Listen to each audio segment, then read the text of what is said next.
Let us now begin. Hello everyone. Let us now begin our next session on e-commerce.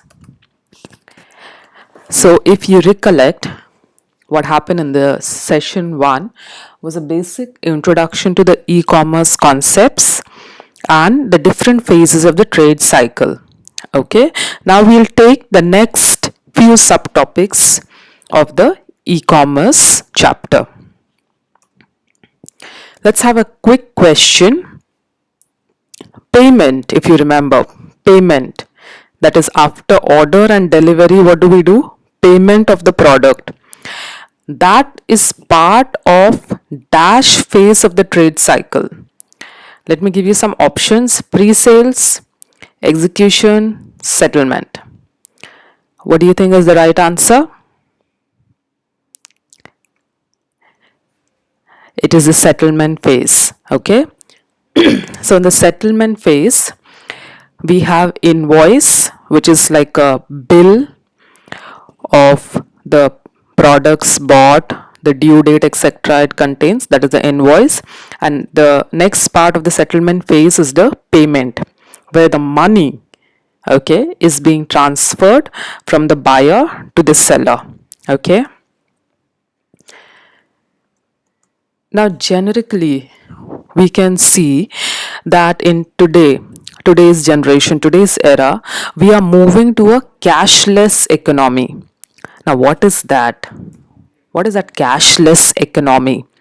People are not carrying money in their wallets. Instead, what we are doing is we are putting our money from our bank accounts into our mobile phone applications. Okay, mobile apps are holding the money from our bank accounts and we are able to perform swift transfer. Okay, swift payment is being performed. Why do you think this cashless economy is becoming the trend? Okay, let's see a few points. First is the ease of use, convenience. Okay, I am not carrying 10,000 bundle of notes, okay, 500, I don't know how many bundle of notes into my wallet. Instead, I'm putting 10,000 electronic money into my mobile app and I'm performing transactions. Ease of use. I can perform these fund transfers sitting at my home. I do not have to go to the shop. So again, ease of use and convenience. The second thing is it's happening very quick, very fast. All this fund transfer between the buyer and the seller is happening quick. Okay. And the last one, just because the fund transfer is happening, it doesn't mean it is insecure. It is secured. Secured because of the password or the PIN numbers that we are using, that is known only to us, solely to us. So never share your passwords, your bank details with anybody. It has to be completely with you. That is the security. Let's see the different modes of payment. The first mode is credit card. So all of you know that credit card is actually a physical card. Okay, isn't it? A debit card, a credit card is a physical card. Now we are using this physical card, okay, for a electronic payment. How do we do that? So once I go on my mobile phone, I check some website, some shopping website. I put things, the products that I like into my cart and now I'm checking out. Okay, I will be given certain payment options. How do I transfer my funds to this website which is going to deliver my product? Okay, for that reason I will enter my credit card details, okay, which is solely written on that card and it is solely personal to the credit card holder. So we enter those details and then the fund transfer happens. Now in all of these transactions that is happening, there is a security measure that is being followed. Okay, nobody can seep in, take the fund in between the transactions, etc.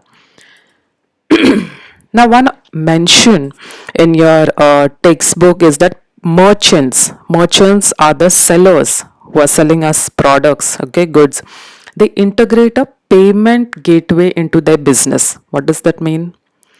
Payment gateway is a third party software or a device, okay, which exists between the buyer and the seller. So buyer and seller are the primary uh, persons involved, and the payment gateway is the third party, okay, but it is implemented so that the transfer between the buyer's account and the seller's account is secured, okay.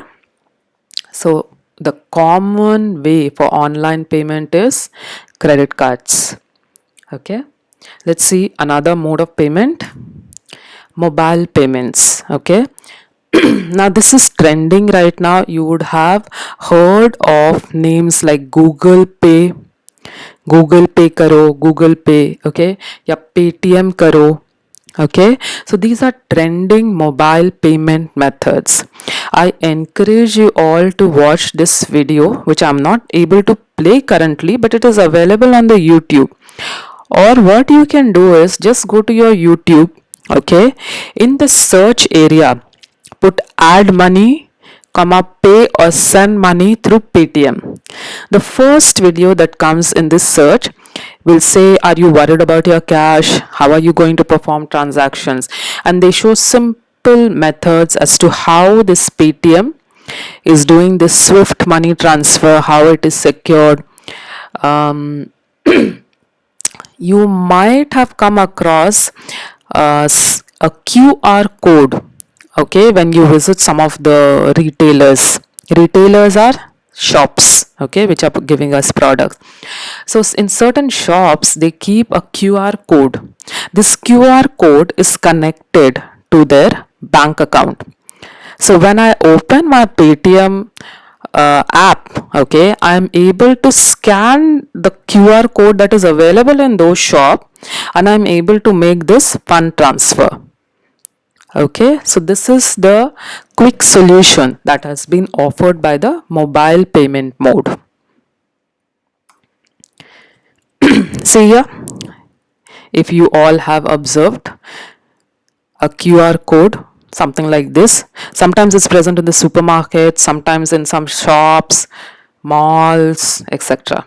Okay. Next one, another mode of transfer is bank transfers, where I will log into my bank account online via the website of my bank, okay, the bank that holds my account. Okay, so I go to the website, I log in, and then I initiate a fund transfer. Okay, let's say I'm transferring maybe 200 rupees to Sahil. Okay, so this transfer of fund has to happen between me and Sahil. Okay, now this bank transfer is secured and it is happening fast, and it is also nobody can enter into my net banking site, okay, without my credentials. What are my credentials? My login ID, my password. That is how the bank website is authenticating me as a user. So never share your login ID and password with anybody. Okay. Now there are certain terms that have been used in your textbook like NEFT and IMPS. Okay, these are certain other subtopics in bank transfer. So for example, NEFT, National Electronics Fund Transfer, it happens in certain batches. Okay, they collect the number of transactions that are happening and they execute, the bank executes in certain batches, maybe 9 to 5, okay, something like that. And IMPS, okay, is an immediate payment service. It happens instantly. However, there are other things involved in here, how much money can be transferred, etc. But for concept, you need to understand what basically is a bank transfer? So in a bank transfer, electronically I am transferring, okay, 200 rupees, not via cash, but electronically I'm transferring from one account to the other. Okay. Next mode of payment is e-wallet. Okay. Now if you see here, your mobile, okay, is having a card. Okay, a card. Let's see the keynotes. Okay, here what is happening is e-wallet is like an electronic card, okay, which is used for transactions happening online. What exactly are we doing? Okay, now you all know what a wallet is. Okay, the wallet that exists in your pocket. The wallet will contain certain cash, certain coins. Yeah, same way, e-wallet is having electronic money within it, okay, which will help you make online transactions. Now how do you have this electronic money inside the wallet? How do you have that? Okay, for that what you do is you are you recharge your mobile phone. Yes, the same way you are recharging an e-wallet and putting a certain amount of electronic money into it. Once the e-wallet is charged, I can use this further for my online transactions. Okay, I can go ahead, I can buy a flight ticket, I can use it for my train tickets, I can do some online shopping, etc. Paytm is another example of e-wallet. Okay, so this is being commonly used, and again this is also a secured method because it is protected with a password. So think in terms of e-wallet is in terms of electronic wallet. Okay, a wallet that is containing your electronic money. Okay, and it is guarded with a password, and you can use the money that has been stored in it for online transactions.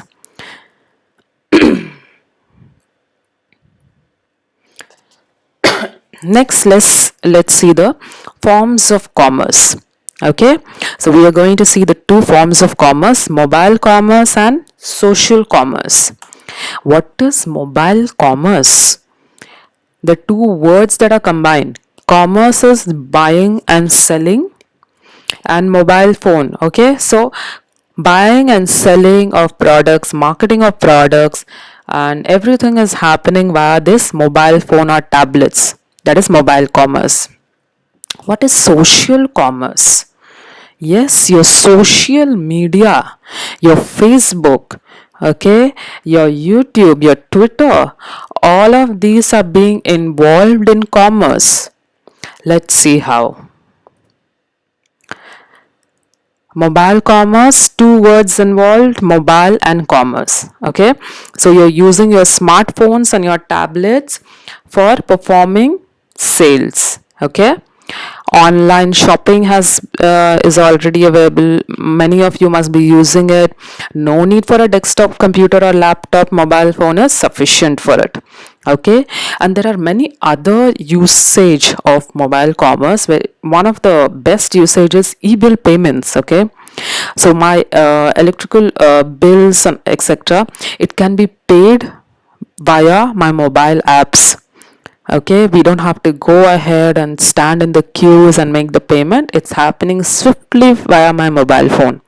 So that is one of the good usage of mobile commerce. Okay, convenience. There you go, mobile commerce. And the next one is social commerce. So what happens in this social commerce? Let's say I buy a product from a hopscotch website. Okay, I really like this product and I'm going to put certain reviews and I'm going to like their website on my Facebook.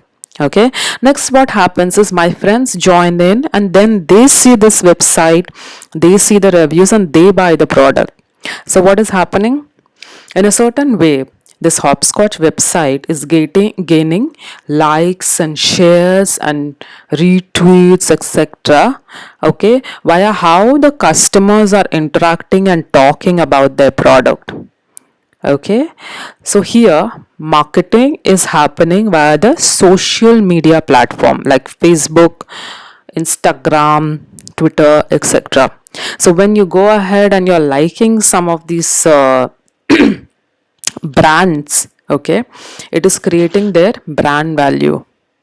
Okay, so that's how social commerce is taking place. Next is e-commerce technology. Okay, there are many technology names that are given in your textbook, you can go through it, but one specific thing that we are going to look a little more briefly is EDI. Okay, electronic data interchange. Let's take an example. Suppose your college wants to order a certain amount of notebooks, okay, from a shop. So the college prints the order, purchase order, okay, and then faxes and mails or goes, somebody from the college goes physically and gives it to the shop. The shop then prints the invoice, the billing, etc., and then physically or by fax and email transfers it to the college. So what is happening here between the buyer and the seller is the usual exchange of information. Usual exchange of information takes place this way. This is not EDI. Okay, what is EDI? Okay, here this is the usual way, but in EDI what are we doing? We are having two computer systems available here which are going to electronically transfer the purchase order and invoice between them. Okay, so there is no manual intervention involved, no errors, okay, except of course there might be reviewing of data, there might be initiation of the purchase, but beyond that there is no manual intervention, no people, no paper involved. Okay, why will we go in for EDI? Less errors, okay, increase speed and reduce cost. Okay, but before this purchase, before this order, of course the search and negotiation, etc., would have happened between the two businesses. They have already probably had a duration of business together, and hence they decide that the purchase order and invoices can then go ahead via the EDI. Okay, now the key points to remember in the EDI is that the electronic interchange of business information, it is happening in a standardized format. So how are we exchanging information? Not on paper but electronically. You have to mention that point when you are writing about EDI. Do not miss it. Okay, it exists in the name of the EDI, electronic data interchange. So what are we interchanging? Electronic interchange of business information. Okay, now the businesses that are involved, okay, that are exchanging this information electronically are trading partners. Okay, and most common documents that are being exchanged via the EDI are purchase orders and invoices, as in the example given before. And the documents, okay, that are being transferred electronically are of a strict format. So no one can use any format that they like. It is a strict, standardized, national, international format that the EDI follows. With this, we come to the end of session 2. Okay, go through the video, go through the textbook, refer it, and next coming up will be your assignments. All the best. Let's see your assignments and stay positive, stay good, stay healthy.